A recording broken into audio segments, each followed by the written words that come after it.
Drama की starting में हम यहाँ पर शाबी को देखते हैं, जहाँ पर आज का दिन शाबी के लिए बहुत स्पेशल होता है क्योंकि आज उसके और उसके हस्बैंड की 10th एनिवर्सरी थी। और बस इतना ही नहीं, आज तो शाबी का बर्थडे भी था। तो फिर यहाँ पर वो बड़ी खुश थी और यहाँ पर ढेर सारे लोगों की ओर से उसे ढेर सारे विशेस मिले थे, लेकिन सिवाय एक के, जो कि खुद उसका हस्बैंड होता है। उसे लग रहा होता है कि शायद से वो कुछ ज़्यादा ही बिजी हो गया होगा। तो फिर यहाँ पर वो अपने हस्बैंड जी को कॉल लगा लेती है एंड जी यहाँ पर होता है कार में किसी और के साथ में। जहाँ पर जी जैसी कॉल पिक करता है तो फिर यहाँ पर वो कार में बैठी लड़की डेज़ी बातें करना शुरू कर देती है, जहाँ पर तो शाबी को उसकी आवाज़ आ जाती है। तो फिर यहाँ पर वो कुछ कह ही नहीं पाती। दोस्तों यहाँ पर वो गधा गुस्से में आकर कॉल को ही कट कर देता है। उसे ये समझ नहीं आता कि उसमें उसी की गलती है। शाबी को यहाँ पर बड़ा बुरा लगता है, लेकिन यहाँ पर फिर वो अपने बेबी की ओर देखती है जिसका नाम एबी है एंड एबी यहाँ पर एक केक बना रहा होता है। तो शाबी बड़ी खुश हो जाती है कि कम से कम उसके बच्चे को तो ये स्पेशल दिन याद है। यहाँ पर शाबी चली जाती है एबी की हेल्प करने के लिए, उसे सिखाने के लिए, लेकिन एबी यहाँ पर अपनी मम्मा शाबी को ही धक्का मार देता है। कहता है कि मुझे डिस्टर्ब मत करो। शाबी कहते है कि मैं तो बस तुम्हारी हेल्प करना चाहती हूँ, लेकिन यहाँ पर वो कहता है कि नहीं, तुम आओगी तो इस केक को बिगाड़ दोगी। ये केक मैं स्पेशली आंटी डेज़ी के लिए बना रहा हूँ, तो प्लीज़ मुझे डिस्टर्ब मत करो। शाबी कहते कि इतनी मेहनत तुम उस आंटी डेज़ी के लिए कर रहे हो। तो फिर वो कहते हैं कि हाँ, अब तुम यहाँ से चली जाओ। तुम अगर यहाँ पर रहोगी तो मैं यहाँ पर अपने केक पर कॉन्सेंट्रेट नहीं कर पाऊँगा। उसका खुद का बेटा यहाँ पर उसके साथ बदतमीजी से बात करता है। फिर बाद में इतने में यहाँ पर जी आ जाता है, जहाँ पर जी की आती वो इवनिंग डिनर के बारे में पूछना शुरू कर देती है, जहाँ पर जी बड़े रूडली उसे रिप्लाई करता है कि आज मैं और एबी हम तो बाहर खाने के लिए जा रहे हैं। तो फिर यहाँ पर वो खुश हो जाती है कि उनकी एनिवर्सरी वो लक्ष्य बाहर सेलिब्रेट करने वाले हैं। तो वो कहती है कि ठीक है, मैं फिलहाल रेडी होकर आती हूँ, लेकिन जी यहाँ पर उसे इतने में ही रोक देता है। कहता है कि चेंज करने की कोई ज़रूरत नहीं है, कल मैं और मेरा बेटा एबी हम दोनों ट्रिप पर जा रहे हैं, तो हम दोनों का लगेज अच्छे से पैक करके रख देना। फिर बाद में यहाँ पर एबी बड़े खुशी खुशी अपने डैडी जी के पास आ जाता है एंड पूछने लग जाता है कि आखिर हम कहाँ जा रहे हैं। जी कहता है कि बहुत स्पेशल जगह है और तुम्हें बड़ा मज़ा आएगा। फिर बाद में यहाँ से वो लोग जाने लगते हैं, जहाँ पर शाबी को बड़ा उदास फील होता है। इतने में यहाँ पर हम स्टाफ को देखते हैं जिसका नाम वैंगमा होता है एंड यहाँ पर वो कहने लग जाती है कि तुम्हें पता है मास्टर जी ने 3 टिकट बुक की है बाली के, और मुझे लगता है कि वो तुम्हें सरप्राइज़ देना चाहते हैं और तुम्हारी एनिवर्सरी भी और तुम्हारा बर्थडे भी वहीं पर सेलिब्रेट करना चाहते हैं। शाबी यहाँ पर खुश हो जाती है, कहती है कि बाली में तो अक्सर गर्मियाँ करती है, तो फिर मुझे यहाँ पर कुछ शॉपिंग करने के लिए तो जाना ही होगा। तो वो शॉपिंग करने के लिए निकल जाती है, जहाँ पर पास ही कैफ़े में वो अपने बेटे और अपने हस्बैंड को डेज़ी के साथ पाती है, जहाँ पर वो केक स्पेशली उसके बेटे ने डेज़ी के लिए बनाया होता है। साथ साथ यहाँ पर उसका हस्बैंड जी भी डेज़ी को क्राउन पहनाता है और वो लोग आज यहाँ पर डेज़ी का बर्थडे सेलिब्रेट कर रहे होते हैं। डेज़ी और जी तो एक दूसरे को ऐसे हक करते हैं जैसे कि बिछड़े हुए लवर्स हो। एंड यहाँ पर डेज़ी देख पा रही थी कि बाहर से शाबी सब कुछ देख रही है एंड शाबी ये सीन देखकर पूरी की पूरी टूट जाती है। हस्बैंड ऐसा कर सकता है ठीक है, लेकिन यहाँ पर उसे अपने बेटे से ही उम्मीद बिल्कुल भी नहीं थी कि वो अपनी मम्मा की साइड नहीं लेगा। फिर बाद में यहाँ पर एबी अपने डैड से बोलता है कि कल हम लोग ट्रिप पर जा रहे हैं और मैं नहीं चाहता हूँ कि मम्मा भी मेरे साथ ट्रिप पर चले, क्योंकि अगर मम्मा ट्रिप पर जाएंगी तो मेरे लिए चीज़ें बहुत ऑकवर्ड हो जाती है। मुझे उनके साथ रहना बिल्कुल नहीं पसंद है। यहाँ पर डेज़ी नाटक करते हुए एबी को समझाने लग जाती है कि ऐसा नहीं कहते, वो तुम्हारी मम्मा है और तुम्हें उनके बारे में ये सब नहीं बोलना चाहिए। तो एबी कहता है कि जो कुछ भी हो, मुझे वो बिल्कुल पसंद नहीं है। वो एकदम ओल्ड फैशन वुमन की तरह मुझे लगती है, और आपको देखो आप कितनी फैशनेबल हो और आप तो स्पोर्ट्स भी खेलती हो, मुझे तो आप बड़ी पसंद हो। फिर बाद में यहाँ पर जी उनसे कहने लग जाता है कि आज बहुत ही स्पेशल दिन है, तुम अगर हम यहाँ पर शाबी के बारे में बात ना करें तो बेहतर होगा। फिर बाद में यहाँ पर वो लोग केक कट करना शुरू कर देते, जहाँ पर डेज़ी अपने विशेस भी मांगती है और यहाँ पर वो तीनों के दिनों बहुत खुश थे, जहाँ पर दूसरा शाबी ये सारा सीन देखकर रोने लग जाती है और बहुत ज़्यादा रिग्रेट भी करती है। फिर हमें यहाँ पर पास के सीन में ले जाया जाता है, जहाँ पर शाबी और जी एक दूसरे से पहली बार मिल रहे होते हैं। शाबी यहाँ पर जी के घर पर होती है, जहाँ पर वो आंटी और अंकल शाबी से कह रहे होते हैं कि तुम एकदम परफेक्ट हो हमारी घर की डॉटर इन लॉ बनने के लिए, तुम इतनी सुंदर, सुशील और एकदम प्यारी सी लड़की हो। एंड इतने में वहाँ पर आ जाता है जी, जहाँ पर आंटी जी से कहती है कि अच्छा हुआ तुम सही समय पे आ गए, देखो यहाँ पर तुमसे मिलने के लिए कौन आया है। जी भी यहाँ पर शाबी को देखते ही रह जाता है। फिर बाद में यहाँ पर आंटी उन दोनों के मैरिज के बारे में बताने लग जाती है। कहती कि अब टाइम आ चुका है जहाँ पर तुम दोनों की फैमिलीज को एक साथ मिला देना चाहिए और कल ही जाकर मैरिज सर्टिफिकेट लेकर आ जाओ। लेकिन यहाँ पर जी शादी करने से साफ साफ मना कर देता है, जहाँ पर उसके डैड को गुस्सा आ जाता है। वो कहने लग जाता है कि अपना मुंह बंद रखो, जितना कहा है बस इतना करो। शाबी की फैमिली और हमारी फैमिली कई सालों से बिजनेस करती आई है और उसकी फैमिली का हमारे इस प्रॉफिट पे बहुत बड़ा योगदान है और तुम्हारे मॉम डैड का फैसला ही आखिरी फैसला है, तुम उस फैसले को रिफ्यूज बिल्कुल नहीं कर सकते हो। आंटी भी यहाँ पर कहने लग जाती है कि देखो, इतनी प्रेस्टीजियस फैमिली में शादी करना बहुत ही अच्छी बात होती है।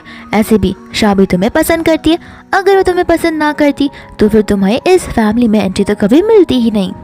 फिर यहाँ पर वो लोग अपना मैरिज सर्टिफिकेट ले भी लेते हैं, जहाँ पर शाबी बड़ी खुश हो जाती है और दरवाजे से पूछने लग जाती है कि आखिर हम कब अपनी वेडिंग हेल्ड करने वाले हैं, क्योंकि मेरे सभी दोस्त और फैमिली वाले वेडिंग के बारे में पूछ रहे थे। जी यहाँ पर गुस्से में आ जाता है, कहते हैं कि ये शादी मैंने फोर्सफुली की है जस्ट बिकॉज तुम मुझे पसंद करती हो और तुम्हारी फैमिली हमारी फैमिली को दान जो देती है, इस वजह से तुम्हारी फैमिली के बिना तो हमारी फैमिली चल ही नहीं सकती है ना। तो फिर यहाँ पर शादी की बात ना करो तो बेहतर होगा और इतना नाटक करने की कोई ज़रूरत भी नहीं है। इतना कहकर वो वहाँ से गुस्से में चला जाता है। यहाँ पर शाबी के इंटेंशंस एकदम प्योर होते हैं, लेकिन यहाँ पर जी जो होता है उसे कभी एक्सेप्ट करने के लिए रेडी नहीं था। बस शाबी भी यहाँ पर हार नहीं मानती। वो कहने लग जाती है कि कोई बात नहीं, अभी अभी न्यू स्टार्ट हुआ है, धीरे धीरे यहाँ पर मैं उसका दिल जीत कर ही रहूँगी। फिर हम वापस से यहाँ पर प्रेजेंट के सीन में आ जाते हैं, जहाँ पर शाबी अपने पास के थॉट्स को लेकर भी रिग्रेट कर रही होती है, जहाँ पर उसे जी से कुछ तो उम्मीदें थी, लेकिन अभी भी इन उम्मीदों पर पानी फिर चुका था। इसके बाद में यहाँ पर ये सीन यहीं पर रुकता नहीं है। ये भी यहाँ तक कि ये तक कह देता है कि दादी क्या आप मम्मा से डिवोर्स ही ले सकते और आप डेजी आंटी को मेरी मम्मा बना दीजिए, मुझे बहुत खुशी होगी। यहाँ पर जी कहने लग जाता है कि पॉसिबल नहीं है, तुम्हारी मम्मा हमें छोड़कर कभी जा ही नहीं सकती है, भले ही मैं कितना भी इंसिस्ट क्यों ना कर लूँ। ये भी कहता है तो फिर हम उन्हें भगा देंगे, लेकिन यहाँ पर जी कुछ कह नहीं पाता और अपने इस बेटे की बात को सुनते हुए शाबी अपने आप को एक बहुत बुरी वुमेन, साथ ही साथ एक बुरी मॉम समझने लग जाती है, जहाँ पर हस्बैंड के साथ साथ उसका सन भी उसे एक्सेप्ट करने के लिए बिल्कुल रेडी नहीं था। इसके बाद में यहाँ पर शाबी नेक्स्ट डे एक लिफाफे के अंदर डिवोर्स सर्टिफिकेट डाल देती है, जिसे बसी को साइन करने होते हैं। फिर बाद में यहाँ से वो रिंग निकाल कर जाने वाली थी, इतने में जी आकर उस पर चिल्लाने लग जाता है कि मैंने तुमसे कहा था ना कि मेरा और एबी का लगेज पैक करने के लिए, अब तक वो लगेज पैक क्यों नहीं हुआ है, आंटी तो सिर्फ अभी तक क्लीनिंग किए जा रही है। शाबी कहने लग जाती है कि मैम मेरा लगेज पैक करने में कुछ ज़्यादा ही बिजी थी, इस वजह से तुम्हारा नहीं कर पाई। तो फिर जी उसे कहने लग जाता है मेरे पास खाली 2 टिकटें हैं, तुम्हारे टिकट्स मेरे पास नहीं है। शाबी कहती है कि टेंशन मत लो, मैं तुम्हारे साथ जा भी नहीं रही हूँ, मैं ये घर छोड़ कर जा रही हूँ। जिसे सुनते ही यहाँ पर जी बड़ा खुश हो जाता है एंड वो एबी भी स्माइल करने लग जाता है। जी को यहाँ पर लग रहा होता है कि वो भी एक ट्रिप पर जा रही है, लेकिन लगता है उसे ये नहीं पता कि वो हमेशा हमेशा के लिए उसे छोड़ कर जा रही है। फिर बाद में यहाँ पर शाबी अपना रिंग उस लेटर के अंदर डाल देती है एंड कहती है कि इंपॉर्टेंट डॉक्यूमेंट है, इसे आराम से या फिर अभी भी तुम पढ़ सकते हो। एंड यहाँ पर वो उस लेटर को अपने बैग के अंदर डालकर एबी को लेकर वहाँ से चला जाता है, जहाँ पर वो तीनों बाहर की ओर आ जाते हैं।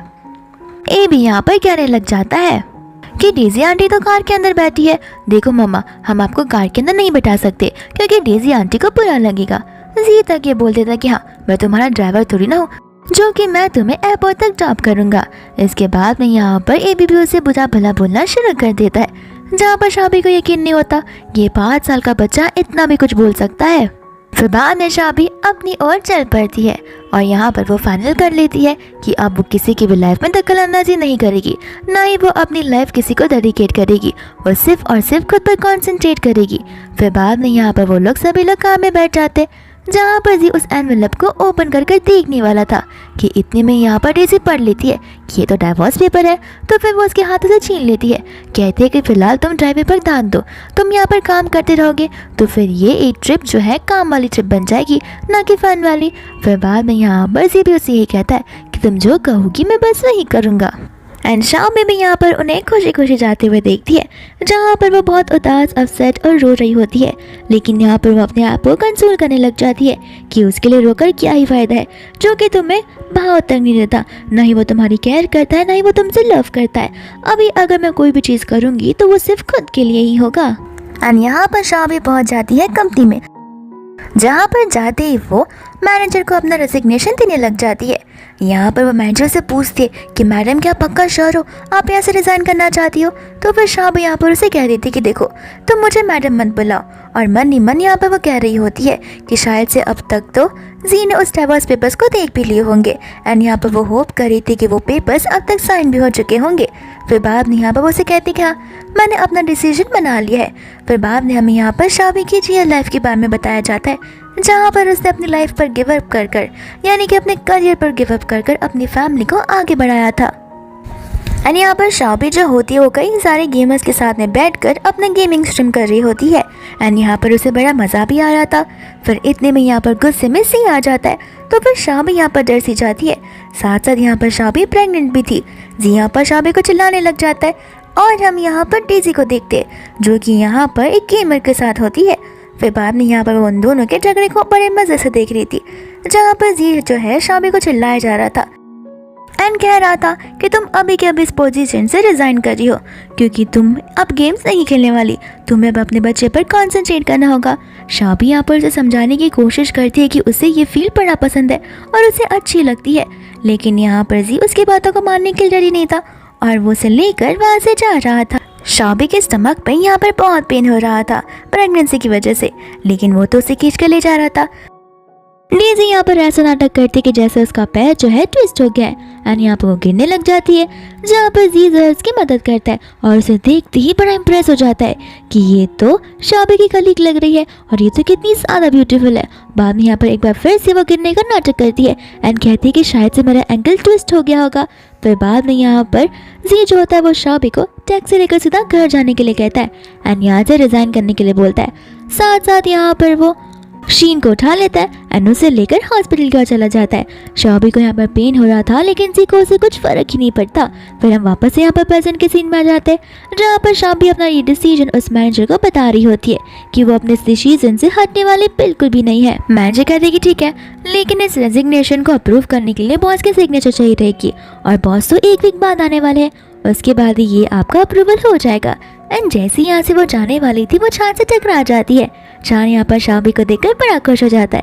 फिर बाद में वो दोनों बातें करने के लिए कैफे में चले जाते हैं। फिर यहाँ पर वो कैफे वाली स्टाफ आकर उन्हें उनकी कॉफी देने लग जाती है, जहाँ पर जैसे ही शाबी अपने कप को उठाती है तो फिर यहाँ पर चांद बड़ी जल्दी से नोटिस कर लेता है कि शाबी के जो हाथ है वो शिवर कर रहे हैं एंड इसे देखकर वो शॉक सा हो जाता है। कहता है कि तुम्हारे हाथ बड़े स्टिफ रहा करते थे, अब तुम्हारे इन हाथों को क्या हुआ।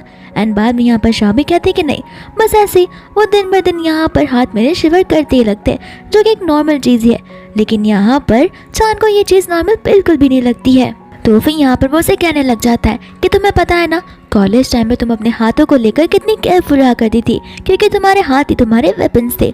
और तो यहाँ पर हम सभी को पता है कि तुम अपने हाथों की कितनी ज़्यादा फिक्र किया करती थी। तुम कभी भी कोल्ड वाटर में हाथ तक नहीं डालती थी ताकि तुम्हारे हाथ शिवर ना करे। लेकिन मुझे ऐसा क्यों लग रहा है कि ये सब कुछ सी की वजह से हो रहा है। क्या उसने कुछ तो किया तुम्हारे साथ में? और तो यहाँ पर तुम्हें लगता है ये 10 ईयर से तुमने उसे डेडिकेट किया वो वर्थ इट थे। यहाँ पर शाबी उसे बता देती है कि उसने जी को डिवोर्स देने का प्लान किया है। तो फिर वो गुस्से में आकर पूछने लग जाता है कि मुझे बताओ कि उसने ऐसा क्या किया, मैं उसे नहीं छोड़ूंगा। लेकिन शाबी यहाँ पर उसे रीजंस नहीं बताती, वो बस इतना कहने लगते कि मैं अब एक इंडिपेंडेंट वुमन बनना चाहती हूँ। फिर बाद में यहाँ पर चांद जो होता है उसे एक ऑफर देने लग जाता है। कहता है कि जिस कंपनी को मैंने फाउंड किया है वो कंपनी अब पब्लिक हो चुकी है, जहाँ पर बाहर के गेमर्स भी मेरी कंपनी में गेम खेलने के लिए आने वाले हैं और यहाँ पर टूर्नामेंट्स नेशनल लेवल पर होने वाले हैं। तो तुम एक बार सोच कर देखो, तुम मेरी कंपनी के साथ में वर्क कर सकती हो और मेरी कंपनी की ओर से इस गेम को खेल सकती हो। शाबी यहाँ पर खुद पर डांट करने लग जाती है कि उसे गेम को छोड़े हुए 10 साल से भी ज़्यादा हो गए हैं, तो फिर अब उसका हाथ उस गेम पर वापस नहीं बैठ सकता और आखिर कौन ही उसे वापस से देखना चाहेगा। तो फिर यहाँ पर छानू से मोटिवेट करने लग जाता है। कहता है कि तुम्हें पता नहीं है, तुम हमारे टाइम भी कितनी पक्की प्लेयर हुआ करती थी और यहाँ पर तुम्हारे फैंस भी कितने ज़्यादा थे, लेकिन यहाँ पर तुमने बीच में अपनी स्ट्रीमिंग को छोड़ दिया और मैं इसमें प्रॉमिस करता हूँ कि बहुत सारे लोग तुम्हारा वेट कर रहे होंगे एंड मैं यहाँ पर तुम्हें टीम बिल्डअप करने में तुम्हारी मदद करूँगा। एंड यहाँ पर शाबी सोच विचार करने के बाद उसके इस प्रपोजल को एक्सेप्ट कर लेती है।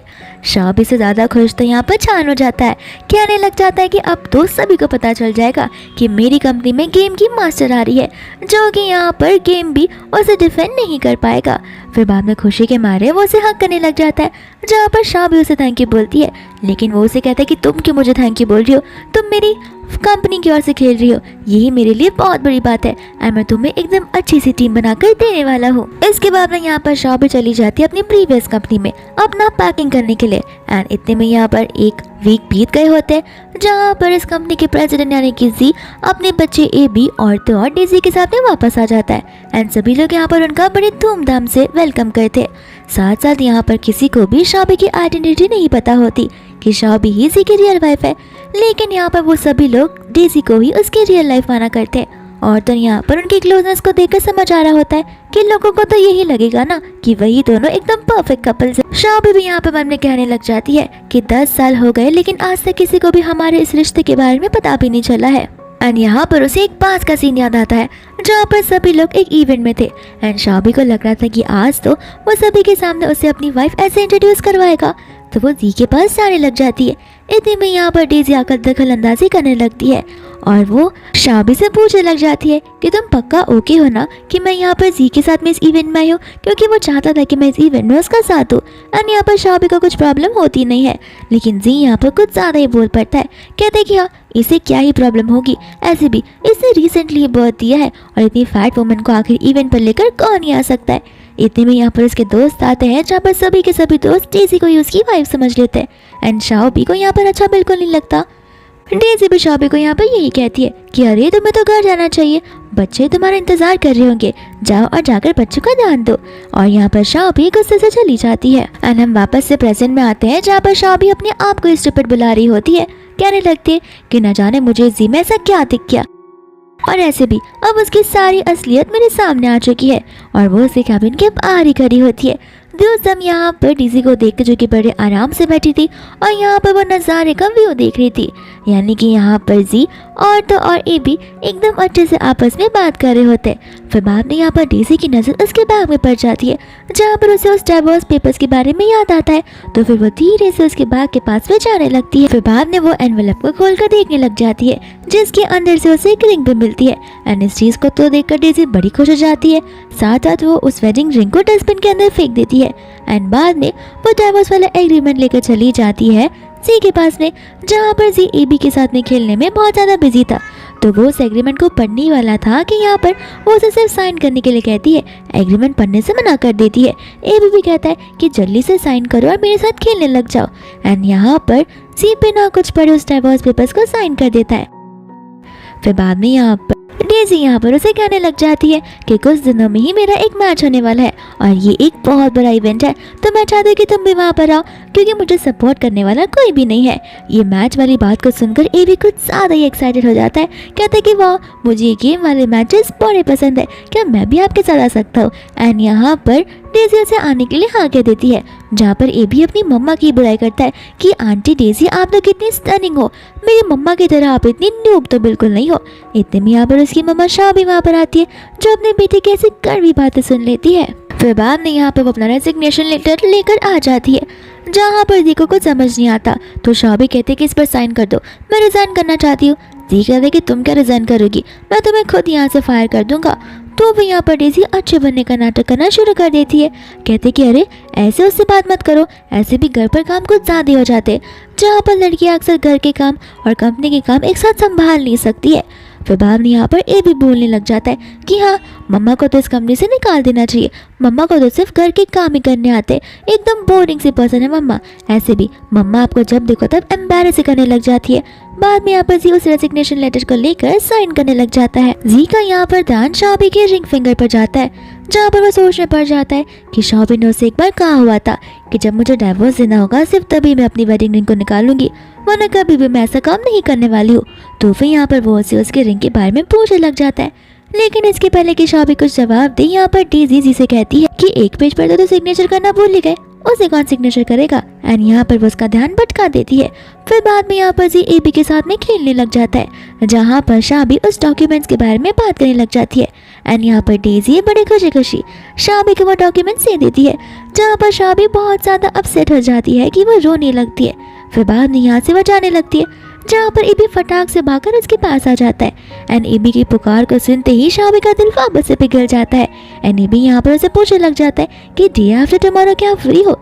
शाबी कहती कि नहीं, तो मेरी आफ्टर पार्टी होने वाली है। लेकिन यहाँ पर शाबी कहती कि देखो, तुम जो भी करोगे मैं वो करने के लिए रेडी हूँ, और ऐसे भी तुम्हारा हुक्म सराखों पर। तो वो यहाँ पर एबी खुश होकर कहने लग जाता है कि अरे वाह, ये तो बड़ी अच्छी बात है, आप फ्री नहीं हो। तो फिर मैं यहाँ पर पेरेंट्स चिल्ड्रंस वाले स्पोर्ट्स डे पर आंटी डेजी को लेकर जाऊँगा, वो तो बड़ी अच्छी है, लेकिन आप प्लीज़ कॉल करके टीचर को समझा देना। एबी की ये बात सुनती यहाँ पर तो शाबी को समझ आ जाता है कि वो अपने बच्चे से भी कुछ उम्मीद नहीं रख सकती, और यहाँ पर वो टीचर को कॉल लगा देती है। एबी भी यहाँ पर कंफ्यूज हो जाता है कि इस बार मम्मा को लगता है जेलस फील नहीं हो रहा, और इस बार मम्मा को तो कुछ प्रॉब्लम भी नहीं है, चलो ये तो अच्छी बात है।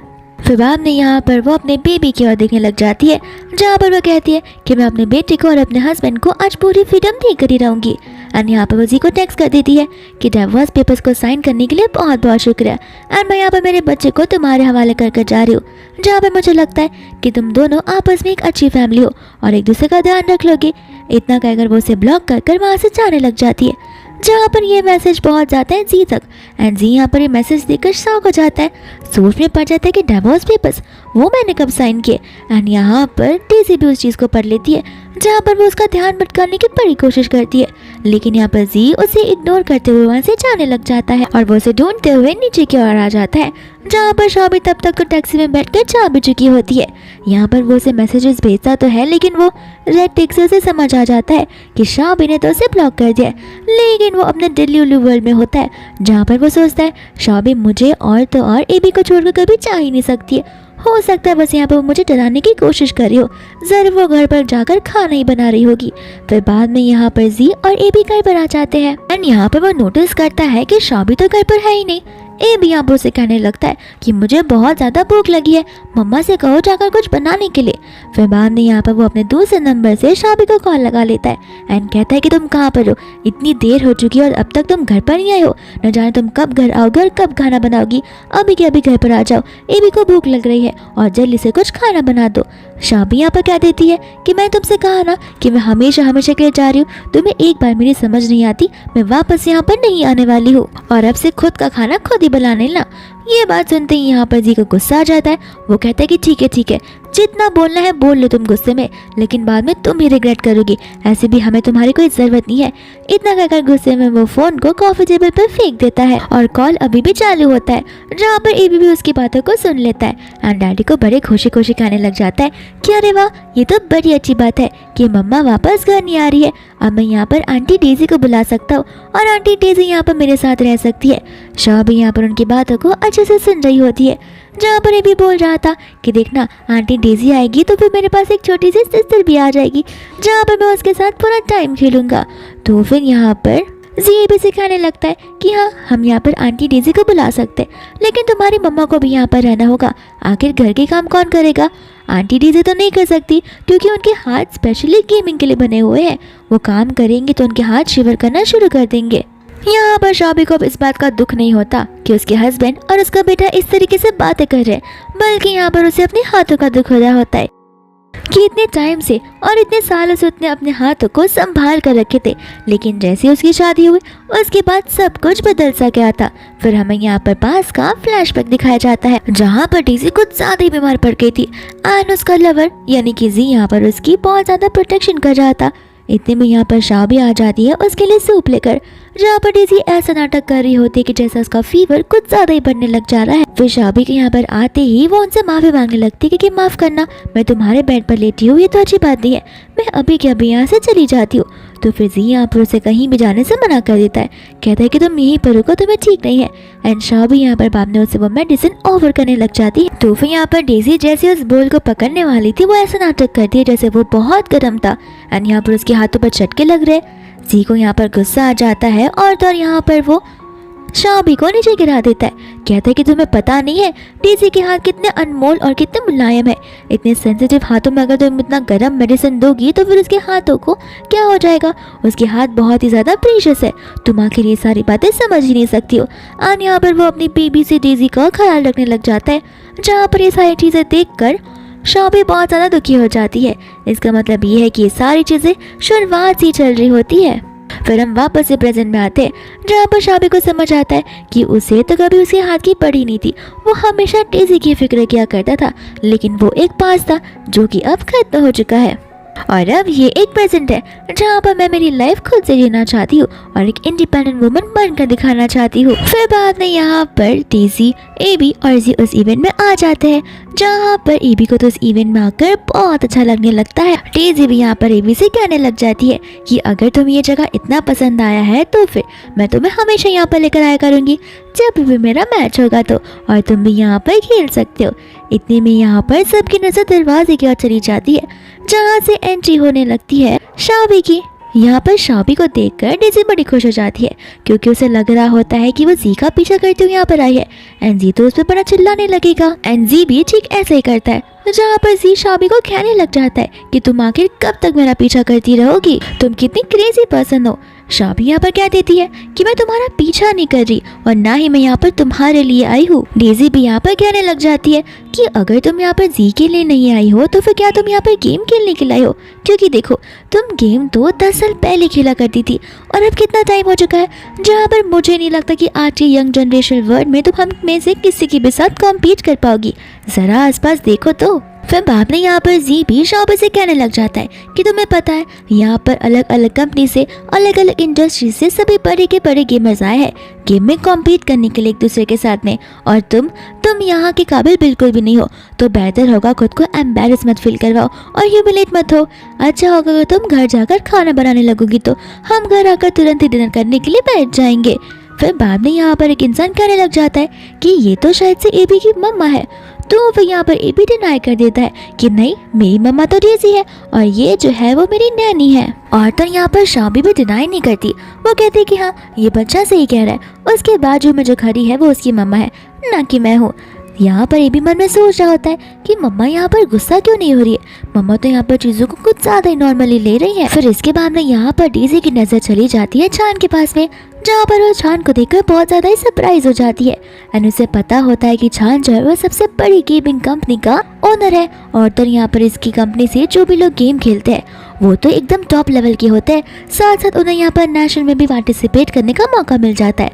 तो अगर मैं यहाँ पर चान के साइड आ गई और अगर मैं उसकी अच्छी नज़रों में आ जाऊंगी तो फिर यहाँ पर मुझे नेशनल्स तक जाने का मौका मिलेगा। तो वो यहाँ पर वो चान के पास चली जाती है और अपने आप को इंट्रोड्यूस करवाना शुरू कर देती है, साथ साथ ये भी कहती है कि मैं फ्यूचर में आप ही को ज्वाइन करना चाहती हूँ। और हम यहाँ पर शाबी के फेस पर एक मुस्कान को देखते हैं, जहाँ पर उसे अच्छे से पता होता है कि आखिर चान क्या करने वाला है। एंड यहाँ पर चान जो होता है उसे रिजेक्ट कर देता है, कहता है मैं किसी ऐरे गहरे प्लेयर को अपनी टीम में बिल्कुल भी नहीं लेता हूँ। एंड यहाँ पर शाबी भी हंसने लग जाती है और कहती है कि तुम इन सब चीज़ों के लिए क्वालिफाइड बिल्कुल भी नहीं हो। तो फिर यहाँ पर डेज़ी उसे अपना मुंह बंद रखने के लिए कहती है कि तुम मेरे बीच में ना बोलो तो बेटर होगा, और ऐसे भी तुम एक हाउस वाइफ ही हो नॉर्मल सी, तुम क्या ही काम करोगी, अगर मैं इसकी क्वालिफाइड नहीं हो तो तुम्हें क्या लगता है तुम इस चीज़ को लेकर क्वालिफाइड हो।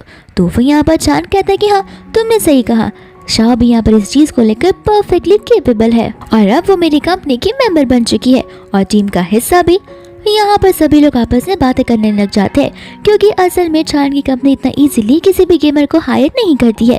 फिर बाद में यहाँ पर ये भी बोलने लग जाता है कि ये तो पॉसिबल ही नहीं है, इस नानी को तो सिर्फ सब्जियाँ काटना, सब्जियाँ धोना और खाना बनाना ही आता है, ये यहाँ पर गेम कैसे खेल सकती है। यहाँ पर वो बच्चा होता है इसलिए शाबी उसे कुछ कहती नहीं, लेकिन यहाँ पर शाबी को ये डिसीजन लेकर बड़ा अच्छा लगता है कि उसने फाइनली उसे डिवोर्स लेना चाहा। फिर इसके बाद में यहाँ पर तो डेज़ी जो होती है वो इन सारी चीज़ों को एक अलग एंगल से देखने लग जाती है, कहती है कि चान शादीशुदा इंसान है, तुम्हें नहीं लगता यहाँ पर वो तुम्हारी मदद कर रहा है, तो फिर तुम यहाँ पर उसकी उंगली पकड़ने की बजाय पूरा का पूरा हाथ ही पकड़ रही हो और उसका फ़ायदा उठा रही हो। जी को भी यहाँ पर गुस्सा आ जाता है, वो कहने लगता है कि तुम तो बड़ी तेज निकली, यहाँ पर तुम किसी और के साथ ही हुकअप करके बैठी हुई हो जो कि एक मैरिड मैन है। तो फिर यहाँ पर डेज़ी उसे काम डाउन करती है, कहती कि जाने दो जी, तुम अपना गुस्सा इस पर उतारो मत, अपनी एनर्जी मत वेस्ट करो, हो सकता है ये तुम्हें जेलस फील करवाने के लिए सब कर रही हो, लेकिन ये स्ट्रैटेजी काम आने वाली बिल्कुल भी नहीं है। तो फिर यहाँ पर शाबी क्लियर आउट कर लेती है कि देखो मुझे यहाँ पर किसी को जेलस फील नहीं करवाना है, और ऐसे भी ना ही मैंने कुछ खराब काम किया है जहाँ पर मैं एम्बैरेस फील करूँ। और ये बात चीटिंग करने की तो दीदी तुम्हें अच्छे से पता है कि आखिर कौन किस पर चीट कर रहा है। फिर बाद में यहाँ पर चान कहते हैं कि हाँ शाबी तो एकदम परफेक्ट बात बोल रही है। फिर यहाँ पर वो सभी के सामने शाबी को इंट्रोड्यूस करवाने लग जाता है। कहता है कि मैं शाबी को आज से लेके एंड टाइम तक परस्यू करते रहूँगा जब तक वो यहाँ पर मेरे प्रपोजल को एक्सेप्ट नहीं करेगी, और मैं बाय हार्ट पूरी काइंड हार्टेडली उससे एक्सेप्ट करूँगा। जी को यहाँ पर गुस्सा आ जाता है तो वो शाबी को कहने लग जाता है कि आखिर तुम इतनी बेशर्म कैसे हो सकती हो, तुम्हें पता है ना तुम शादीशुदा हो, एंड यहाँ पर ये चांद तुम्हें प्रपोज करने की कोशिश कर रहा है, ये तो कितनी शर्मिंदगी वाली बात है। तो फिर यहाँ पर शाबी उसे याद दिलाती है कि लगता है तुम भूल चुके हो, हमारा डिवोर्स हो चुका है, और वो अपने वेडिंग रिंग वाले फिंगर को दिखाने लग जाती है और कहती है कि अगर अभी भी मैंने यहाँ पर मिस्टर चांद के प्रपोजल को एक्सेप्ट कर भी लिया तो फिर यहाँ पर तुम्हें कुछ फ़र्क पड़ना भी नहीं चाहिए, क्योंकि हमारे बीच का जो रिलेशन है वो टूट चुका है, लीगली भी और मेंटली भी और फिजिकली भी। यहाँ पर जी उसे कहने लग जाता है कि आखिर ये तुम अपनी कौन सी स्ट्रैटेजी यूज़ कर रही हो, मैं भी तुम्हें बता रहा हूँ, ये सब बोलकर और से सब कहकर कुछ मतलब नहीं बनता। इतने में यहाँ पर मेन गेट से सबसे 3 स्ट्रॉन्गेस्ट प्लेयर आते हैं, एंड यहाँ पर नॉर्मली गेमिंग वाले ग्रुप में 4 प्लेयर होते हैं, बट यहाँ पर खाली 3 के 3 ही प्लेयर्स है, एंड उन्हें सबसे स्ट्रॉन्गेस्ट टीम माना जाता है, जहाँ पर उनका एक टीममेट अभी भी सिलेक्ट होना बचा था। तो फिर यहाँ पर डेज़ी उन्हें देखकर एक अच्छा मौका पाने का कोशिश करने लगती है, जहाँ पर वो सोचती है कि अभी तक इस टीम का 4th मेंबर आया नहीं है, तो फिर क्या पता 4th मेंबर मैं बन जाऊँ। एंड यहाँ पर वो जाकर उन तीनों को ग्रीट करना शुरू कर देती है, और ऐसे नजर आ रहा था कि वो तीनों के तीनों बहुत ज़्यादा ही क्लोज है तेजी से। यहाँ पर सभी लोग आपस में उनकी क्लोजनेस को देखकर बात भी करने लग जाते हैं कि लगता है इस इवेंट को इसलिए ऑर्गेनाइज किया गया है क्योंकि यहाँ पर उन्हें अपनी टीम का 4th मेंबर जो इंट्रोड्यूस करवाना है, और मुझे तो लगता है कि वो डेज़ी ही हो सकती है। एंड यहाँ पर जी भी शाबी से कह देता है कि देखो तुम्हें जितनी मेहनत करनी कर लो, आखिर में तुम यहाँ पर सिर्फ एक हाउसवाइफ ही बनकर रह जाओगी। यहाँ पर शाबी बनने कह रही होती है कि इस इंसान ने तो कभी मुझे एज अ वाइफ कभी भी एक्सेप्ट नहीं किया, न ही मेरे बेटे ने कभी मुझे एज अ मदर एक्सेप्ट किया है, हर एक मोड़ पर इन्होंने मुझे रिजेक्ट भी किया है। फिर हमें यहाँ पर पास का सीन बताया जाता है जहाँ पर उन्हें एबी के स्कूल में जाना था किंडरगार्टन का फेस्टिवल बनाने के लिए, जो कि स्पेशली बच्चों के लिए ऑर्गेनाइज होता है। एंड यहाँ पर जी और तो और डेज़ी भी मौजूद होते हैं। इतने में यहाँ पर शाबी एकदम क्यूट सी बनकर आ जाती है ताकि सभी के सभी बच्चे उसमें इंटरेस्टेड हो, यानी कि वो लोग उसके साथ अच्छे से खेल सके और बातें कर सके। लेकिन यहाँ पर एबी अपनी मम्मा का ही मजाक उड़ाने लगता है, कहता है कि आप तो पूरी क्रिसमस ट्री की तरह रेडी हुई हो, आप तो मुझे पूरा एम्बेरस फील करवा कर रहोगी मेरे स्कूल के अंदर। तो फिर बाद में यहाँ पर वो डेज़ी से पूछने लग जाती है कि डेज़ी तुमने तो मुझे कहा था कि इस पूरे के पूरे पार्टी थीम का जो कॉस्ट्यूम है वो क्रिसमस ट्री की तरह बनकर आना है, और तुम यहाँ पर स्पोर्ट्स का पहनी हुई हो। तो डेज़ी कहती कि नहीं तो मैंने तुम्हें ऐसा कुछ नहीं कहा था, मुझे याद है कि मैंने तुम्हें स्पोर्ट्स वाला थीम कहा था, ये नहीं। फिर बाद में यहाँ पर जी उसे चेंज करने के लिए कहता है, लेकिन जैसे यहाँ पर वो टाइम को देखता है टाइम ऑलरेडी जा चुका था, तो वो उसे कहता है कि कोई ज़रूरत नहीं है, हम ही दोनों यहाँ पर से जा रहे। तो फिर शाबी यहाँ पर उसे रोकने लग जाती है, कहती है कि एबी का ये सबसे पहला वाला स्पोर्ट्स होने वाला है, और मैं चाहती हूँ कि सभी टीचर्स को पता चले कि मैं उसकी मम्मा हूँ। लेकिन यहाँ पर वो लोग उसकी बातों को बिल्कुल नहीं सुनते और उसे इग्नोर करते हुए वहाँ से चले जाते। फिर हम यहाँ पर वापस से प्रेजेंट के सीन में आ जाते, जहाँ पर तो अब शाबी को बिल्कुल फर्क नहीं पड़ता उनके इग्नोरेंस को लेके, और तो यहाँ पर गुस्से में आकर शाबी उसे सुनाने लग जाती है। जी कहता है कि तुम्हारी ज़बान कुछ ज़्यादा चलने लगी है, क्योंकि चांद जो यहाँ पर तुम्हारे पीछे खड़ा है, इस वजह से तुम में कुछ ज़्यादा हिम्मत आ गई है। फिर बाद में यहाँ पर हम लीन को देखते हैं जो कि उस टीम का मेंबर होता है, एंड यहाँ पर वो कहता है कि मुझे तो डेज़ी से कुछ ज़्यादा ही उम्मीद है, और डेज़ी की इतनी अच्छी प्लेयर भी तो है। फिर बाद में यहाँ पर चांद शाबी से कहने लग जाता है, अब टाइम आ गया जहाँ पर सभी लोगों के सामने तुम्हें तुम्हारी रियल आइडेंटिटी को बताया नहीं होगा। जहाँ पर दूसरी ओर जी बहुत ज़्यादा जेलस फील कर रहा होता है कि आखिर इसे क्या हो चुका है, ये सचमुच यहाँ पर एक मैन का इस्तेमाल कर रही है ताकि ये मुझे जेलस फील करवा सके, आखिर ये और कितना नीचे गिर सकती है। फिर बाद में यहाँ पर शाबी डेज़ी से कहने लग जाती है कि देखो अगर तुम्हें सचमुच इस टीम को ज्वाइन करना है तो फिर तुम्हें एक फेयर कंपटीशन करना होगा। तो फिर यहाँ पर डेज़ी कहने लग जाती है कि कंपटीशन और तुम्हारे साथ में, और सभी के सभी लोग यहाँ पर हंसने लग जाते हैं, जहाँ पर जी भी उस पर गुस्सा करने लगता है, कहता है कि यहाँ पर मुझे ह्यूमिलेट मत करो और अभी की अभी घर चली जाओ। लेकिन यहाँ पर चांद कहते कि देखो फेयर कंपटीशन तो होकर ही रहेगा। डेज़ी कहते कि ठीक है अगर शाबी को फेयर कंपटीशन करना है तो कोई बात नहीं, लेकिन हारने के बाद बच्चों की तरह रोना मत। इसके बाद में वहाँ पर वो टीम ग्रुप की मेंबर लिली यहाँ पर शाबी से पूछने लग जाती है कि क्या रिसेंटली तुमने कोई मैच खेला था, क्योंकि मुझे जहाँ तक याद है मैं तुम्हारा नाम तक नहीं जानती हूँ और तो मैंने तुम्हें देखा भी नहीं है। तो फिर यहाँ पर शाबी बताने लग जाती है कि उसने रिसेंटली कोई भी मैच नहीं खेला है। एंड यहाँ पर सभी लोग हंसने लग जाते हैं कि जिसने कभी मैच खेला ही ना हो यहाँ पर वो कंपटीशन में पार्टिसिपेट भी कैसे कर सकती है। एंड सभी लोग यहाँ पर उसे ऐसा हाउस वाइफ ही मानने लग जाते हैं। साथ साथ एवी भी सेम बात ही कहने लग जाता है। लेकिन शाबी यहाँ पर सभी से कहती है कि कंपटीशन के बाद में सभी को सब कुछ पता चल जाएगा। जी कहता है कि अब नाटक बंद करो और चुपचाप कर चली जाओ। मुझे पता है कि तुम डेजी से नफरत करती हो और उसे जेलस फील करती हो। इसका मतलब ये नहीं कि तुम यहाँ पर खुद ही की बदनामी करने आ जाओगी। डेजी कहती है कि नहीं, अब घर जाने की क्या ही जरूरत है। मेरी बहन यानी कि मेरी फेवरेट बेस्ट फ्रेंड चाहती है कि मैं उसके साथ में एक फेयर कंपटीशन करूँ। तो यहाँ पर सभी को तो एक कंपटीशन मिलना ही चाहिए ताकि सबको मालूम पड़े कि फेयरली मैं इस ग्रुप में एंटर हुई हूँ। बाद में यहाँ पर चांद खुशी सभी को इक्विपमेंट रेडी करने के लिए कह देता है। फिर इसके बाद में यहाँ पर वो लोग गेम खेलना शुरू कर देते हैं, जहाँ पर वाइट स्क्रीन पर वो सभी के सभी गेस्ट आए हुए उनके गेम को देख पा रहे थे, जहाँ पर बड़ी तेजी से डेजी जो होती है वो शाबी को डिफीट कर रही थी। एंड सभी लोग यहाँ पर शाबी का मजाक उड़ाने लगते, कहती है कि आखिर ये हाउस वाइफ क्या ही गेम खेल पाएगी। अच्छा होगा अगर ये घर जाकर खाना बनाएगी। तो न जाने क्यों यहाँ पर सभी लोगों का टाइम पास करने के लिए आ जाते हैं।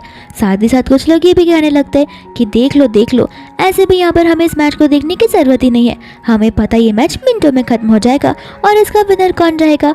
यहाँ पर तो जी भी उसे कहता है कि देखो शाबी, अभी भी टाइम है, अपने घर चली जाओ, मैच को यहीं पर छोड़ दो वरना कोई यहाँ पर तुम्हारी बदनामी नहीं करेगा। लेकिन चांद यहाँ पर सभी से कहता है कि मैच अभी तक खत्म नहीं हुआ है। एंड यहाँ पर वो जी को कहने लग जाता है कि देखो प्लीज अपनी जबान संभालो, साथ साथ अपने बेटे की भी जबान संभालो, क्योंकि अभी तक जो गेम है वो खत्म नहीं हुई है। और मेरी कंटेस्टेंट को डिस्टर्ब मत करो तो बेटर होगा, वरना कोई भी डिस्टर्बेंस आए तो फिर मैं मैच की शुरुआत वापस से करवा दूंगा। एंड यहाँ पर ओवर कॉन्फिडेंट डेजी कुछ ज्यादा ही मन में कह रही होती है कि मुझे तो यहाँ पर इस गेम को खेलने की जरूरत भी नहीं है, ये तो अपने आप ही यहाँ पर हार जाएगी। लेकिन यहाँ पर से नजर हटती और दुर्घटना घट गई, जहाँ पर उसकी कैरेक्टर को मार दिया जाता है। एंड सभी लोग यहाँ पर ये मूव देखकर बहुत ज्यादा शॉक हो जाते हैं, जहाँ पर ये भी कहने लग जाता है कि मेरी मम्मा इतना फैंटास्टिक प्ले करती है, मुझे तो ये बात पता भी नहीं थी। जी भी यहाँ पर कंफ्यूज हो जाता है कि आखिर ये चीज पॉसिबल कैसे है, लेकिन उसे लग रहा होता है कि ये तो गलती से हो गया होगा।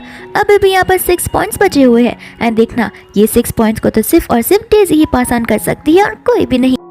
एंड यहाँ पर ये गेम ज्यादा देर तक नहीं चलता, क्योंकि यहाँ पर मिनटों में ये वो डेजी के हर एक कैरेक्टर को मार देती है। फिर बाद में यहाँ पर डेजी को बिलीव नहीं हो रहा होता है कि आखिर वो शाबी से कैसे हार सकती है। यहाँ पर ये भी अपने डैडी से पूछने लग जाता है कि मम्मा के पास इतने अच्छे स्किल्स है, क्या ये बात आपको भी पता थी।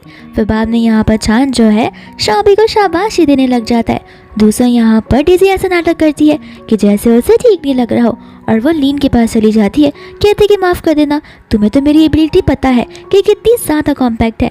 एंड यहाँ पर मुझे ठीक नहीं लग रहा, इस वजह से इस मैच में मेरे से गलती हो गई, अब तुम्हें तो मेरा साइड लेना ही होगा। बाद में यहाँ पर लीन जो है अपने बॉस चांद से कहने लग जाता है कि मुझे लगता है कि हमें यहाँ पर डेजी की एबिलिटी को कंसिडर करना चाहिए।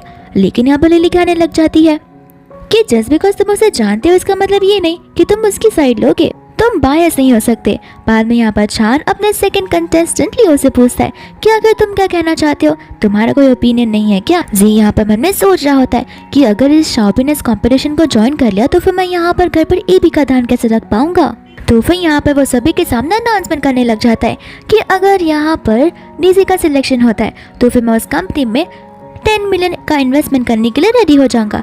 एंड सभी लोग इस बात को सुनकर सरप्राइज हो जाते हैं और बहुत ज्यादा एक्साइटेड भी। यहाँ पर चांद कहने लग जाता है कि तुम तो बड़े दिलदार निकले, जहाँ तक मुझे पता है शाबी तुम्हारी वाइफ है, तो फिर यहाँ पर तुम शाबी का साइड लेने के बदले किसी और वुमन का साइड ले रहे हो। जी यहाँ पर सभी को बताने लग जाता है कि आप लोगों को पता नहीं है वो मेरी कंपनी में काम किया करती थी एंड यहाँ पर उसने कितनी सारी गलती की थी, जहाँ पर मुझे उसे इस कंपनी से निकालना पड़ा।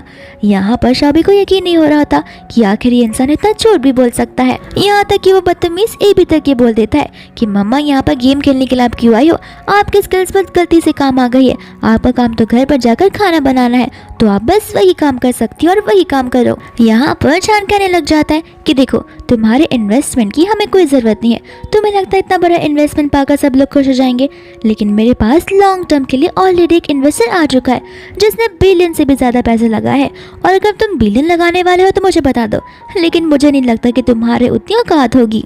फिर बाद में यहाँ पर लियो अपना फैसला सुनाने के लिए आ जाता है, जहाँ पर वो चूज करता है शाबी को, ये कहते हुए कि शाबी के मूव्स बिल्कुल एलिस जैसे, तो कि 10 साल पहले ही गेम छोड़ चुकी थी।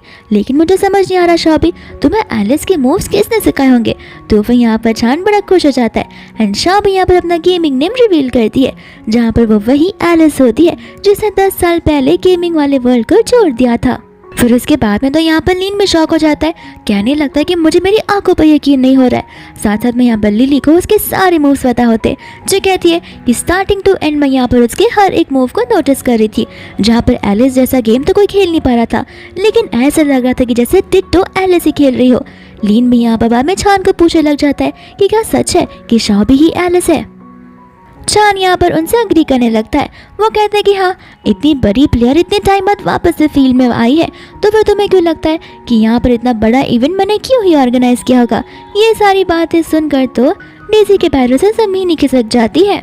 इसके बाद में यहाँ पर छान शाबी को लेकर स्टेज पर चला जाता है एंड सभी के सामने वो अपनी टीम की न्यू स्ट्रॉन्गेस्ट और टफेस्ट प्लेयर को इंट्रोड्यूस करवाता है, जो कि होती है शाबी। एंड यहाँ पर सभी लोग शाबी के लिए बड़े खुश हो जाते हैं एंड उसके लिए ताले बजाने लगते हैं एंड शाबी के लिए उन सब की रिस्पेक्ट कुछ ज़्यादा ही बढ़ जाती है।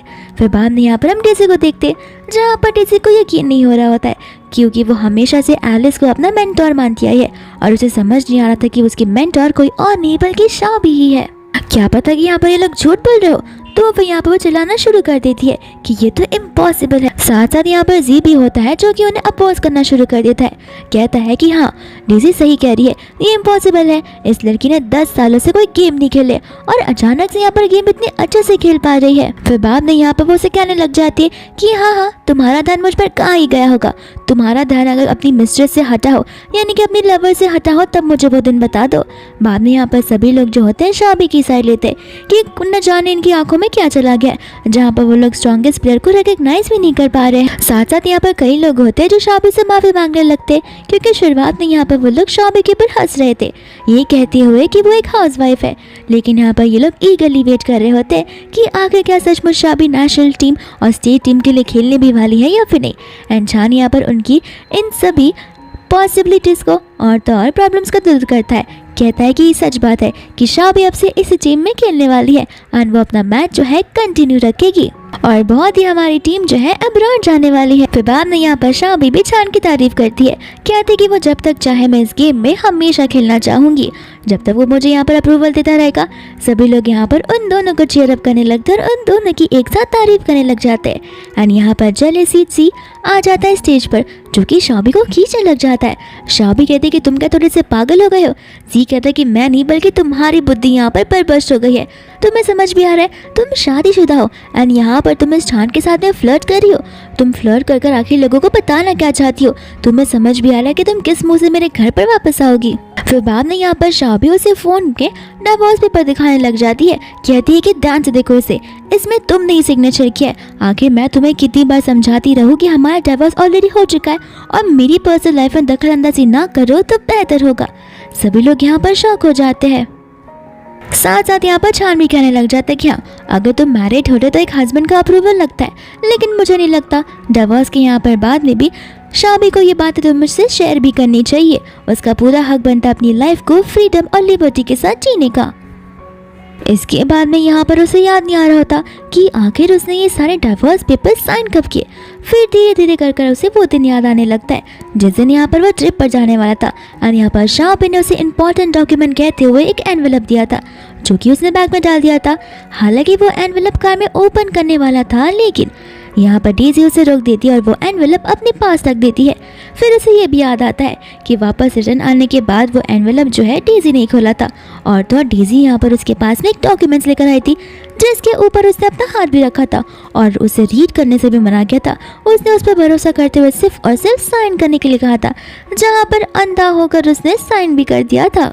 फिर इसके बाद में हम यहाँ पर वापस से प्रेजेंट में आ जाते हैं, जहाँ पर जी को समझ आ जाता है कि ये सारी चीज़ें डेजी ने उससे छुपा कर रखी और तो और जानबूझकर उसने उस डिवोर्स पेपर्स पर सिग्नेचर भी ले दिया ताकि जी को कुछ पता भी न चले। फिर सभी लोग यहाँ पर शाबी को प्रेज करने लगते हैं, कहते कि इतने टाइम बाद आपने ये सारी चीज़ें वापस से शुरुआत की है, क्यों ना अब हम सभी को मील पर लेकर चलो और हमें ट्रीट करो। एंड यहाँ पर शाबी भी उनके साथ में जाने के लिए रेडी हो जाती है, जहाँ पर ABC से कहने लग जाता है कि डैडी प्लीज़ मम्मा को रोकिए। मुझे मॉम के हाथ का बना हुआ खाना आज रात को खाना है। मुझे उनके हाथ के बने हुए खाने की बड़ी याद आ रही है। फिर बाद में यहाँ पर जी भागते हुए चला जाता है उसके पास, कहता है कि रुक जाओ, तुम प्लीज मेरे साथ वापस घर चलो। एबी को तुम्हारे हाथ का बना हुआ खाना खाना है, वो तुम्हारे हाथ के खाने को बड़ा मिस कर रहा है। बट यहाँ पर शाबी उसे साफ साफ कह देती है कि हमारा डिवोर्स हो चुका है और अब ना मैं तुम्हारी वाइफ हूँ और ना एबी की मम्मा, और ना ही मैं यहाँ पर घर की हाउस कीपर हूँ और ना ही कुक हूँ जो घर पर आकर तुम्हें खाना बना कर देगी। इतना कहकर वो वहाँ से चली जाती है। जहाँ पर जी को खुद को यकीन नहीं हो रहा होता है कि शाबी ने उसे ऐसा रिप्लाई किया है। एंड सभी लोग यहाँ पर शाबी के पीछे पीछे जाने लग जाते हैं। जहाँ पर जाते जाते छान जी से कहने लग जाता है कि याद है ना इवेंट की शुरुआत में मैंने क्या कहा था कि मैं शाबी को परस्यू करूंगा, तो याद रखना वो बात एक मजाक नहीं थी, वो बात सच्चाई थी। और मैं होप करता हूँ कि यहाँ पर तुम शाबी को डिस्टर्ब नहीं करोगे, वरना यहाँ पर तुम्हारे लिए बड़ा मुश्किल पड़ जाएगा चाइना में भी रहने के लिए। इतना कहकर और धमकी देकर वो भी वहाँ से चला जाता है। फिर इसके बाद में हम यहाँ पर घर का सीन देखते हैं जहाँ पर डेज़ी ने कुछ बनाया होता है और तब यहाँ पर वो एबी को वो डिश अपने हाथों से खिला रही होती है। इतने में यहाँ पर जी उदास सा फेस लेकर घर के अंदर आ जाता है। एबी यहाँ पर कहने लग जाता है कि देखो आंटी डेज़ी ने मेरे लिए पिज़्ज़ा बनाया है, तो फिर प्लीज आप भी इसे खा कर देखो, ये बहुत ज्यादा ही टेस्टी है। लेकिन यहाँ पर जी उसकी बातों पर ध्यान नहीं देता। डेज़ी भी यहाँ पर उसे पिज़्ज़ा ऑफर करती है बट वो उस चीज को इग्नोर कर देता है। कहता है कि मुझे एक बात बताओ और सच सच बताना, झूठ मत बोलना, तुमने मुझे जो एग्रीमेंट उस दिन साइन करने के लिए दिया था आखिर वो कौन सा एग्रीमेंट था। तो फिर यहाँ पर डेज़ी पूरी की पूरी ब्लैंक हो जाती है। एंड बाद में यहाँ पर वो झूठ बोलने लगती है कि एक्चुअली वो एग्रीमेंट तो वॉरियर ग्रुप के साइड से था जहाँ पे हमें उनके साथ में पार्टनरशिप करनी थी। तो फिर गुस्से में आकर वो उसे कहने लग जाता है कि झूठ बोलना बंद कर दो, मैंने यहाँ पर वॉरियर ग्रुप में ऑलरेडी कॉन्टैक्ट कर लिया था जहाँ पर मैंने उनसे उस एग्रीमेंट के बारे में बात की थी और उनके अकॉर्डिंग तो उन्होंने मुझे अभी तक कोई भी एग्रीमेंट सेंड नहीं किया है। तुमने मुझसे झूठ बोला और बड़ी चालाकी से मुझे अपने माया जाल में लाकर उस डिवोर्स पेपर्स को साइन करवाने की कोशिश की। बाद में यहाँ पर डेज़ी माफी मांगने लग जाती है, कहती कि मैंने ये जानबूझकर नहीं किया, मैं ये सारी की सारी बातें तुम्हें बताने वाली थी। ऐसे भी मेरी इंपॉर्टेंट चीज़ तुम तो छुपा क्यों सकती हो, और मुझे तो बस तुम्हारे साथ ही रहना था। ये भी यहाँ पर नोटिस करने लगता है कि डेज़ी रोने वाली है, तो वो अपने डैडी से कहता है कि आखिर आप आंटी डेज़ी को रुला क्यों रहे हो, आप तो यही चाहते थे ना कि मम्मा घर छोड़कर चली जाए, जिसके बाद में आंटी डेज़ी मेरी मम्मा बने। अब तो ऐसा हो गया, आपको तो खुश होना चाहिए। फिर बाद में यहाँ पर से जी गुस्सा होकर डेज़ी से वहाँ से जाने लग जाता है जहाँ पर वो एबी की कही हुई बातों को भी रिप्लाई नहीं करता। एंड यहाँ पर डेज़ी समझ जाती है इसका मतलब ये है कि जी कभी भी शाबी को डिवोर्स देना चाहता ही नहीं था, लेकिन मुझे यहाँ पर कुछ ना कुछ करना ही होगा जहाँ पर जी अच्छे से शाबी को हेट करना शुरू कर दे और फिर फाइनली शाबी का पत्ता कट जाएगा। इसके बाद में यहाँ पर शाबी और शान एक साथ घर की ओर बढ़ रहे होते हैं जहाँ पर उन दोनों की क्लोजनेस कुछ ज़्यादा बढ़ जाती है एंड शान की होप्स ही हाई हो जाते हैं। लेकिन शाबी यहाँ पर उसे कहने लगती है कि मैं बिल्कुल ठीक हूँ और मैं खुद ब खुद घर चली जाऊंगी। लेकिन बाद में यहाँ पर वो एक छोटे से बच्चे को नोटिस करती है जो कि स्नोफॉल में यहाँ पर कुछ तो काम कर रहा होता है। तो वो उससे पूछने लग जाती है कि आखिर तुम यहाँ पर कैसे आ गए। तो वो बच्चा उसे बताने लग जाता है कि मैंने आपके घर के बाहर कुछ प्लास्टिक के बॉटल्स को पड़ा हुआ देखा, तो फिर मैं उन्हें कलेक्ट करने के लिए यहाँ पर आ गया और मैं इन बॉटल्स को लेकर सेल करने वाला था ताकि मैं उनसे कुछ पैसे जमा कर सकूं। लेकिन जब मैंने लेकर घर गया तो ग्रैंडपा ने मुझे डांट लगाई कि ऐसे में किसी चीज़ों को बिना ओनर के परमिशन के नहीं ले सकता, इसे चोरी मानी जाती है। इसलिए मैं वापस ये यहाँ पर बॉटल्स रखने आया हूँ एंड मैं आपका इंतजार कर रहा था कि आप में से कोई यहाँ पर आएगा और मैं आपकी परमिशन लेके इन बॉटल्स को ले जाऊंगा। यहाँ पर शाबी को वो बेबी कुछ ज़्यादा इनोसेंट लगने लगता है।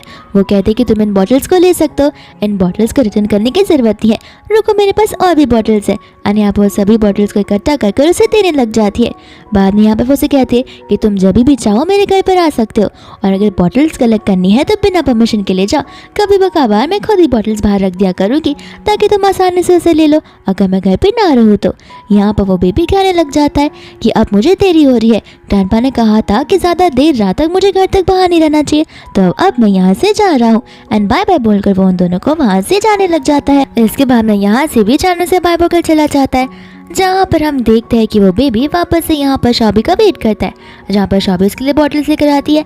एंड नेक्स्ट डे शाबी यहाँ पर उसका वेट करती है जहाँ पर वो उसके लिए बॉटल के साथ साथ पेस्ट्री भी लाई थी। एंड बाद में यहाँ पर वो उसे बाय बोलते हुए चला जाता है। एंड ऐसा करते करते उन दोनों की क्लोजनेस कुछ ज़्यादा ही बढ़ जाती है जहाँ पर शाबी से वो बेबी कुछ ज़्यादा ही कनेक्ट हो गया था। लेकिन इतने टाइम में यहाँ पर वो बेबी रोते हुए आ जाता है जहाँ पर शाबी को कुछ समझ नहीं आता और वो बेबी उसे बताने लग जाता है कि उससे ग्रैंडपा की डेथ हो चुकी है। तो फिर यहाँ पर वो उसके पेरेंट्स के बारे में पूछने लगती है एंड वो बेबी बताता है कि उसके पेरेंट्स तो पहले से ही नहीं है। जब यहाँ पर वो 2 इयर्स का था तब उसके पेरेंट्स की कार एक्सीडेंट में डेथ हो गई थी और अब तो यहाँ पर उसके ग्रैंडपा की भी डेथ हो गई है, जहाँ पर वो बेचारा पूरा अकेला ही पड़ गया। एंड यहाँ पर बाद में शाबी उस बच्चे को अपना लेती है, जहाँ पर उसने उसका नाम एरिक रखा होता है। फिर बाद में एरिक को वो लेकर कैफे में चली जाती है, जहाँ पर एरिक कहता है कि आप तो कितनी ज़्यादा अच्छी हो, आपने मेरे लिए न्यू क्लोथ्स भी खरीदे, साथ साथ आप मुझे यहाँ पर कितने अच्छे अच्छे डिशेस भी खिला रही हो, तो फिर मैं भी आपको यहाँ पर एक लंच को ट्रीट करूँगा।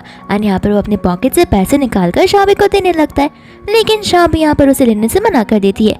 कहती है कि तुम्हारे हार्ड वर्क की मनी है तो फिर वो तुम्हें अपने पास रखने चाहिए एज अ सेविंग्स। फिर बाद में यहाँ पर वो उसे कहने लग जाती है कि क्यों ना तुम मेरे साथ रह लो, ऐसे भी तुम अकेले रहती हो और आंटी भी अकेले रहती है, तो फिर हम दोनों एक साथ एक घर में रह सकते हैं। एंड बाद में यहाँ पर वो उसे खाने के लिए बोलती है, जहाँ पर वो अपना पहला बाइट शाबी को देता है, बाद में वो खुद खाने लगता है। फिर बाद में यहाँ से शाबी उसे यहाँ से कहीं पर भी जाने से मना करती है, ये कहते हुए कि वो रेस्ट रूम से आ रही है, तो वो रेस्ट रूम की ओर चली जाती है। इतने में हम यहाँ पर एबी को देखते हैं, जो कि उन दोनों को देख लेता है एंड यहाँ पर वो कहने लग जाता है कि अभी मैं सोचूं कि मम्मा घर पर क्यों नहीं आ रही है, क्योंकि मम्मा को यहाँ पर ये बेबी मिल चुका है और मम्मा अब मुझसे लव बिल्कुल नहीं करती। तो यहाँ पर गुस्से में जाकर वो उसके टेबल से सारे के सारे हैमबर्गर्स को नीचे गिरा देता है। इसके बाद में यहाँ पर वो बेचारा एरिक वो सारे के सारे खाने को उठाना शुरू कर देता है, जहाँ पर एबी उसे देखकर बोलने लगता है कि देखो तो थोड़े से खाने के लिए कैसे सभी गिरे हुए खाने को उठा रहा है, जरूर ये बहुत ही ज्यादा पुअर फैमिली से बिलोंग करता है, मैंने आज तक इसके जैसे गंदे बच्चे को तो देखा ही नहीं है। यहाँ पर एबी रोते हुए कहने लग जाता है कि ग्रैंडपा ने मुझे हमेशा से सिखाया कि हमें खाने को कभी भी वेस्ट नहीं करना चाहिए, क्योंकि ये बहुत बुरी बात होती है। तुम्हें अगर मुझे बुली करना है तो कर सकते हो, लेकिन मुझ पर गुस्सा उतारने के लिए यहाँ पर खानों के ऊपर तो कम से कम गुस्सा मत उतारो। इतने में यहाँ पर शाबी आ जाती है, जो देखने लग जाती है कि एबी जो है कोका ग्लास उठाकर एरिक पर डालने वाला था और यहाँ पर वो तुरंत ही भागते हुए आ जाती है और उसके हाथ से ग्लास को छीन लेती है, जहाँ पर वो ग्लास में से जो सोडा होता है वो तो एबी पर ही गिर जाता है। एंड एबी यहाँ पर रोना शुरू कर देता है कि मेरे डैडी ने कितनी मुश्किल से यहाँ पर मेरे लिए मेरा फेवरेट वाला कोट लाया था एंड यहाँ पर मेरी मम्मा ने ही उसे खराब कर दिया।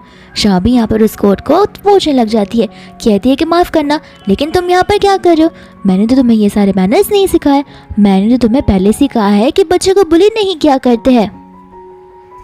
यहाँ पर तो बेचारा एरिक भी रो रहा होता है। ए भी यहाँ पर अभी तक अपनी मम्मा की इम्पोर्टेंस को समझा नहीं था, वो उसे धक्का मार देता और कहता है कि आप बड़ी गंदी मम्मा हो, यहाँ पर आप उससे ज़्यादा लव करती हो, आपने उसे इतने अच्छे अच्छे कपड़े दिलाए हैं। बेचारा एरिक को यहाँ पर वो पाव भी नहीं दे रही होती एंड यहाँ पर एरिक अपनी मम्मा से कंप्लेन नहीं करने लगता है उसी की मम्मा की, कहता है कि आप तो मुझे लव करती नहीं हो, आप इसे हैमबर्गर्स खिलाने के लिए आई और आप मुझसे मिलने के लिए भी नहीं आई। फिर बाद में यहाँ पर वो इतना रो रहा था कि उसकी आवाज़ को सुनकर वहाँ पर डेज़ी आ जाती है एंड आधे यहाँ पर वो शाबी को धक्का दे देती है, कहते कि तुम क्या थोड़ी सी पागल हो, आखिर तुम ये एबी को बुली क्यों कर रही हो, वो तो बस छोटा सा बच्चा ही है। और तो यहाँ पर वो उस बेबी बेबी यानी कि एरिक पर भी गुस्सा करना शुरू कर देती है कि जरूर तुमने ही कुछ किया होगा एंड यहाँ पर वो गुस्से में आकर उन पर हाथ उठाने वाली थी, जहाँ पर शाबी एरिक को प्रोटेक्ट करने लगती है एंड यहाँ पर उन दोनों को प्रोटेक्ट करने के लिए छान आ जाता है एंड यहाँ पर छान आते ही डेज़ी का हाथ पकड़कर उसे फेंक देता है, कहता है कि तुम क्या थोड़ी सी पागल हो। इतनी में भी वहाँ पर जी आ जाता है और वो अपने एबी को रोता हुआ देखता है तो वो घबरा सा जाता है एंड बाद में वो एबी से पूछने लग जाता है कि आखिर तुम्हें क्या हो गया, तुम इतना रो क्यों रहे हो।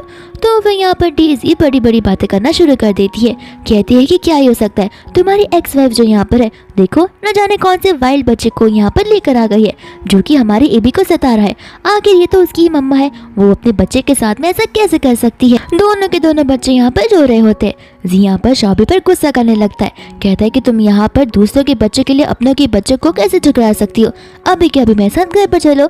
तो वो यहाँ पर छान जी को अपना मुंह बंद रखने के लिए कहता है, बोलता है कि जितना जिम्मेदार एबी है उतना जिम्मेदार एरिक भी है, एरिक भी ऐसे बड़ा मासूम से इंसान है, इसमें एरिक की कोई गलती नहीं है और ऐसे भी शाबी को एरिक के लिए बड़ा बुरा लगता है, इसलिए यहाँ पर उसने डिसाइड किया है कि वो उसका ध्यान रखेगी और मुझे नहीं लगता कि तुम्हें से कुछ प्रॉब्लम होनी चाहिए। यहाँ पर जो उसे कहने लग जाता है कि तुम्हें यहाँ पर उस बच्चे का दर्द समझ में आता है, लेकिन यहाँ पर तुम्हें अपने खुद के बच्चे का दर्द समझ नहीं आता।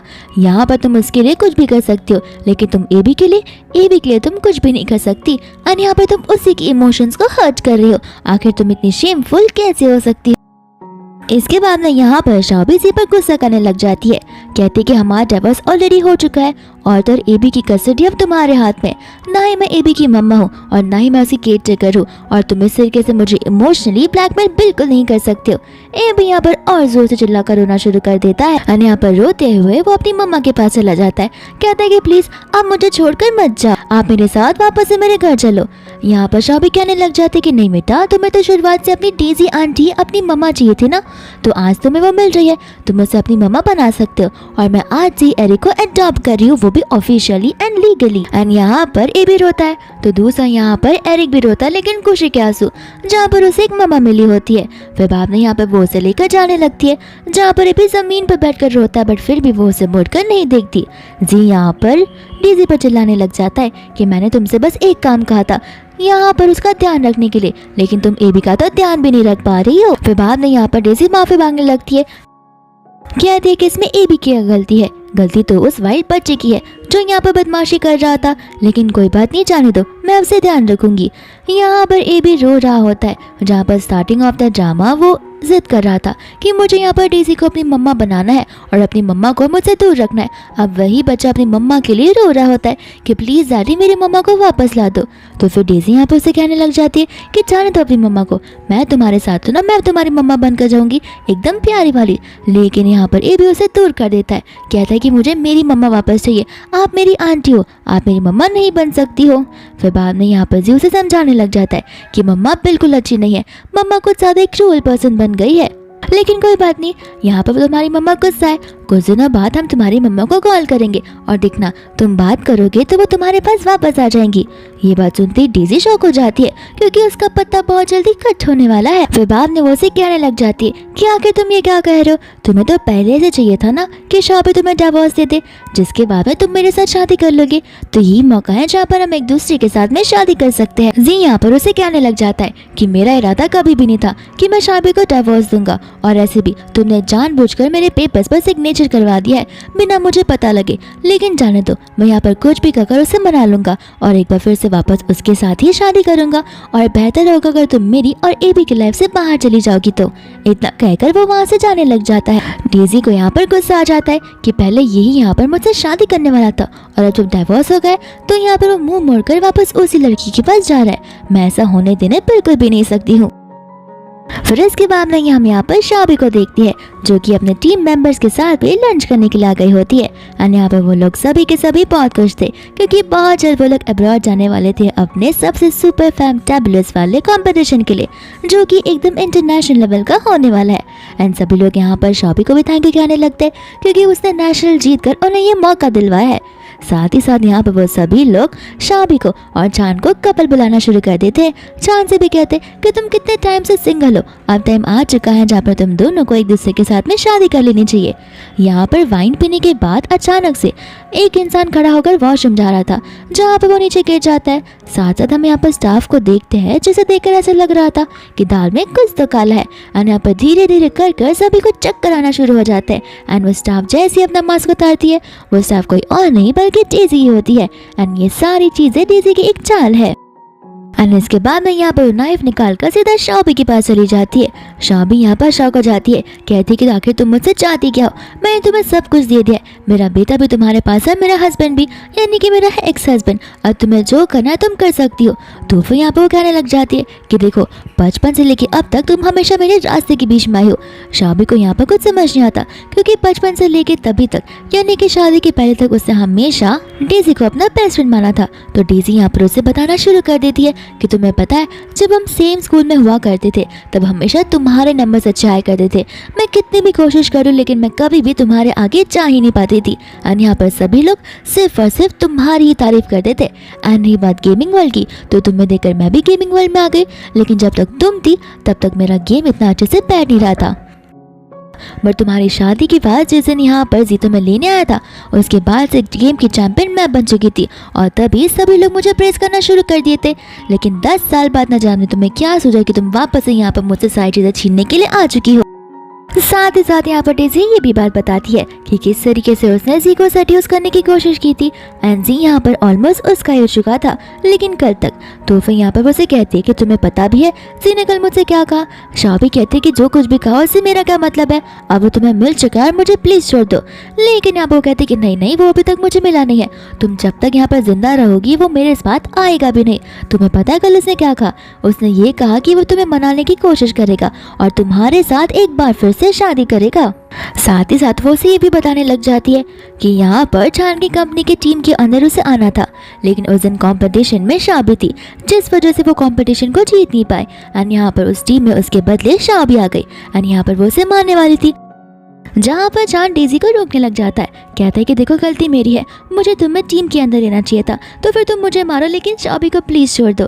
डेजी कहती है कि अरे वाह, तुम देख रही हो चांद तुमसे कितना ज्यादा लव करता है, इसका मतलब है कि साफ साफ यहाँ पर सभी के सभी लोग तुम इससे प्यार करते हैं और मुझसे हेट करते हैं। आखिर ऐसा क्यों, आज से तुम नहीं बचने वाली हो। एंड यहाँ पर वो शाबी के पर वार करने वाली थी कि इतने में वहाँ पर जी आ जाता है।